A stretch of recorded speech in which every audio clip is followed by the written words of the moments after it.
Les organismes endommagés par le bug CrowdStrike n'ont pas plus qu'un remboursement de leurs frais. Est-ce que cet énorme incident de CrowdStrike est le dernier? On parle des récents incidents causés par la mise à jour du logiciel CrowdStrike en juillet 2024. La mise à jour bâclée de CrowdStrike a provoqué des interruptions de vol, des problèmes d'appel aux services d'urgence, aux sapeurs-pompiers, des blocages de dossiers médicaux. Les conditions de vente de CrowdStrike réduisent leur responsabilité aux frais payés, limitant ainsi l'indemnisation des entreprises concernées. Le logiciel qui est tombé en échec, il s'appelle Falcon. Les termes contractuel du logiciel de sécurité Falcon de CrowdStrike, utilisé par des entreprises et des agences gouvernementales du monde entier, limite la responsabilité aux frais payés. Cela signifie que si une entreprise avait une réclamation contre CrowdStrike pour les dommages ou la perte de revenus de son activité, le maximum qu'elle pourrait récupérer est exactement ce qu'elle a payé CrowdStrike. Et c'est ce qui est communiqué dans les médias américains. Les pertes du downtime, c'est-à-dire le temps de l'inactivité du système pendant à peu près une journée, une nuit, voire plus, ne sont pas incluses dans les termes standards de vente du logiciel. À moins que vous ne soyez une grande entreprise ayant négocié d'autres conditions, vous devrez probablement vous occuper d'une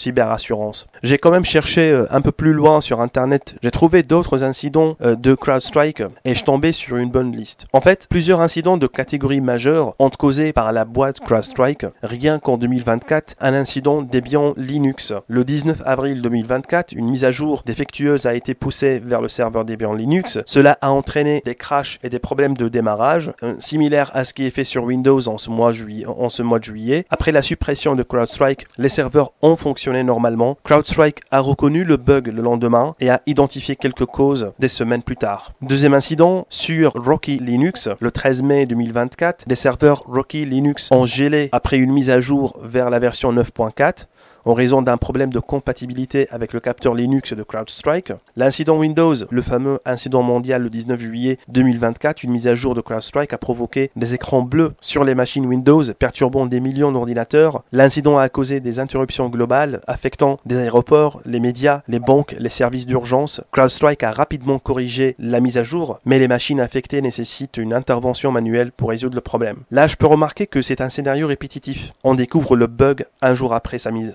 en production. Sa résolution tourne autour de supprimer le logiciel ou quelques fichiers du logiciel, voire une intervention manuelle coûteuse. Et si on remonte encore plus dans le temps, ces incidents rappellent l'erreur de McAfee en 2010 quand l'antivirus avait provoqué une panne mondiale des PC sous Windows XP. Et ce qui est intéressant, c'est que George Kurtz, le fondateur et le PDG de CrowdStrike, était le CTO, le Chief Technical Officer de McAfee à cette époque. Maintenant, sur le plan technique, ce que les professionnels ont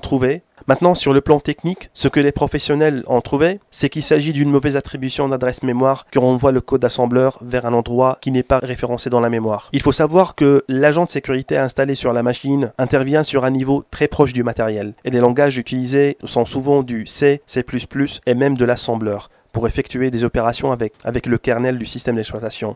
Le kernel, c'est le cœur de la machine qui a des accès très critiques sur le fonctionnement du processeur et de la mémoire vive et du disque. Eh bien, ce bout de code fait référence à une variable non référencée préalablement qui a causé une boucle infinie.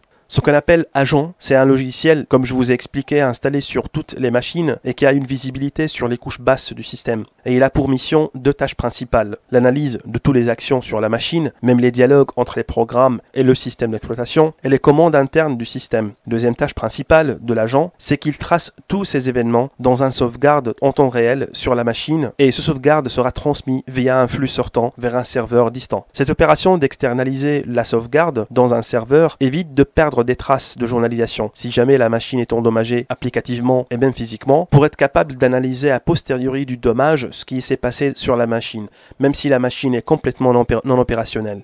Et c'est les mises à jour sur un tel agent qui est chargé de tâches très délicates, qui est mise à jour et qui fait tomber plusieurs serveurs Linux et Windows durant cette année 2024. Je voulais partager avec vous ces éléments, je reviendrai avec des analyses de ça plus tard. Abonnez-vous, merci à vous et à bientôt.